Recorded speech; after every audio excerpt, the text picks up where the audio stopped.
We've looked at lots of main courses here on the channel, but what about dessert? You like sweet stuff too, right? Oh yeah. Bread and butter pudding is a classic, if odd sounding, British dessert that dates back to at least the 18th century, and today I'm going to share with you my recipe for awesome bread and butter pudding. Let's get into it. Traditionally, bread and butter pudding is made with whatever stale bread people happen to have lying around, but I like to mix it up a bit with brioche, specifically for today, brioche rolls. This is just a pack of 8 pre-made rolls that are a day or two old, but fresh ones will work fine if you're in a hurry. I'll just split these lengthways and then butter each half as if they were sandwich rolls. Personally, I like salted butter for this to bring a bit of seasoning to the dish, but unsalted is fine too if sweet and salty isn't your thing. Once they're done, I'll just set them aside and make a start on my custard. Now this isn't a traditional creme anglaise, we'll get to that later in the video, and it starts with whole eggs, 3 in this case. I'll crack those into a large bowl, then I'll measure out 20 grams or about 2.5 teaspoons of sugar. I'm using caster sugar, granulated would work fine too. And to that I'll add the eggs, and then I'll just give everything a vigorous whisk to get the sugar dissolved and get everything lightly foaming, like this. Because we're using whole eggs here, I like to sieve this mixture into a second bowl. The egg whites will contain some bits that will clump during cooking, and I prefer just to get those out at this point. Just pass it through a fine sieve into a second bowl and discard what's left. To that I'll add 400 millilitres, or getting on for a pint, of whole milk. Now I like to use Jersey milk, which I've always called Gold Top for this, but I could only get homogenised milk today. Whatever, this will work fine. Before I pour that in, I'll add 50 ml of double or heavy cream for extra richness. So I'll combine those in a jug and then I'll add them to the eggs, whisking constantly as I do. Once that's done, the finishing touch is a bit of vanilla extract. Now I usually get vanilla pods and do the usual scraping out of the seeds for this, but I couldn't find any at the store today, so I'm just using vanilla extract, which honestly for this recipe is just as good. If you can get hold of vanilla pods, give them a try and see what you think. Don't discard the pods, keep them around for the serving custard that we'll be making later. For this custard, I'll just whisk in a little, maybe half a teaspoon or so, and call it done.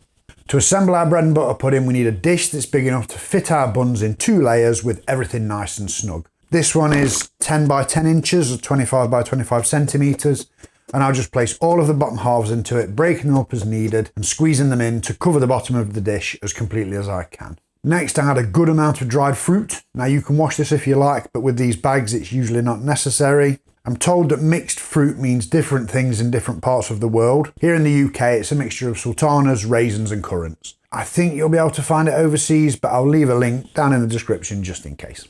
If you're after a really decadent pudding, you could also soak the fruit in some brandy for a few hours, which does make for a deliciously boozy final product for a special occasion. Spiced rum is also great for that. IMHO. I'm just making the alcohol-free version today, so I'll just have a few handfuls of fruit and make sure it's fairly evenly distributed. Of course, feel free to use more or less fruit here to suit your taste. How much you add totally depends on how much you like. So next we need... Did you mention the subs? Oh, right, yeah. So the channel recently hit a big milestone with 1,000 subscribers. Huge thanks to everyone who's subscribed. It's great to have you all here. But if you're new here and you're liking the content, do hit that subscribe button and click the bell icon to enable notifications. And thumbs up. Oh, if you're liking the video, don't forget to hit the thumbs up button. It really helps the channel and it helps the video spread to more people. Okay? Next, we need to add our spices, and for bread and butter pudding, that means cinnamon and nutmeg. I'm just using ground cinnamon today, and I add a fairly generous amount of that to give an even covering on my buns. Then I'll grate over about 1/3 of a nutmeg, again for an even covering. Once that's done, I'll arrange the tops of the buns in the dish, again being careful to push them around as needed to give an even layer of bread on top of the fruit and spice mixture. Then I'll just pour on the custard mixture and make sure all the buns are immersed in it before grating on a little more nutmeg and adding a bit more cinnamon. Finally, I'll just add a plate on top to keep all of the buns immersed in that custard, and I'll pop the whole thing in the fridge for half an hour or so to give the buns time to really soak up the custard. 30 minutes later, the buns have absorbed most of the custard, everything has puffed up nicely, so I'll just preheat my oven to 160C or 320F, and then I'll dot the top of the pudding with a bit more butter. I'll sprinkle on some more sugar at this point and grate on a little more nutmeg too. I use a total of about 2/3 of a nutmeg for this recipe, but feel free to adjust based on your nutmeg preferences. That just goes into the oven on the middle shelf on a baking tray for easier handling later.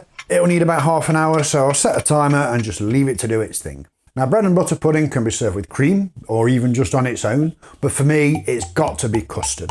For those outside the UK, custard here refers to basically a thicker version of creme anglaise. When there's about 20 minutes left on the clock for the pudding, I'll get started on that custard by adding 350 mils, or maybe 3/4 of a pint, of whole milk and 100 mils of double cream to a large saucepan and setting that over a gentle heat. Now we need to get that milk to scald temperature, but without letting it boil. We're looking for about 75 to 80 degrees C, 170 F. So I'll just pop it onto my smallest burner on low and leave it alone for 7 or 8 minutes, agitating it every once in a while just to prevent any burning. In the meantime, I'll measure out 50 grams or 2 ounces of caster sugar and separate 2 eggs, keeping the whites for something else.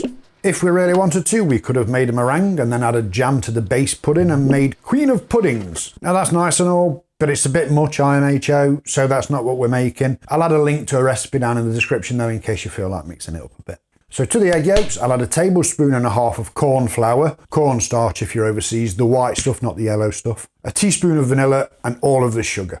I'll just whisk this well to combine everything, making sure to get any dry bits from the side of the bowl. And then with that sorted, I'll check on my milk, and my quick read thermometer tells me this is about 79C, which is great. I'll pour that off the heat and gradually whisk it into the egg and sugar mixture, making sure to completely combine and get any stubborn bits hiding in the corners. Then I'll just wipe out the pan and pour the custard back into it, which I'll heat very gently over my lowest heat, stirring constantly and gently. Now this happens real fast. For a couple of minutes, it will seem like nothing's going on, and then all of a sudden it will thicken up.